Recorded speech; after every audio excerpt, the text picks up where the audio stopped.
کسی دن تمہاری وجہ سے مجھے دل کا دورہ پڑ جائے گا. میری جان، میں نے تمہیں کتنی بار سمجھایا ہے، اور یہ کن افواہوں کی بات ہو رہی ہے؟ مجھے صاف بتاؤ. لیکن نور کو نہیں پتا چلے ورنہ ہر چیز کا خمیازہ مجھے بھگتنا ہوگا. ٹھیک ہے، نہیں بتاؤں گی، لیکن مجھے تو بتاؤ. یا تو علی صاحب کے ساتھ یا سنان صاحب کے ساتھ، کسی کے ساتھ تو نور کا یقیناً کوئی چکر چل رہا ہے. نہیں نہیں نہیں، ایسا نہیں ہو سکتا. ہائے، یہ تم کیا کہہ رہی ہو بیٹی؟ شادی شدہ آدمی کے ساتھ چکر؟ شاید سنان صاحب کے ساتھ، کہا تو ہے. الزام ہے، سراسر الزام ہے. ہائے اللہ، ہمارے ساتھ اب یہ ہونا بھی لکھا تھا. تمہیں کس نے بتایا؟ بتاؤ مجھے، کیا ایتل صاحب الزام لگا رہی تھیں کسی سے بات کرتے ہوئے؟ کیسا الزام امی؟ کسی سے سنا نہیں ہے، میں نے خود دیکھا ہے اپنی آنکھوں سے.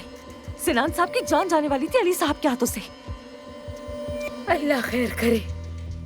اب مجھے اپنی آنکھوں سے یہ سب بھی دیکھنا پڑے گا. ہم تو برباد ہو گئے.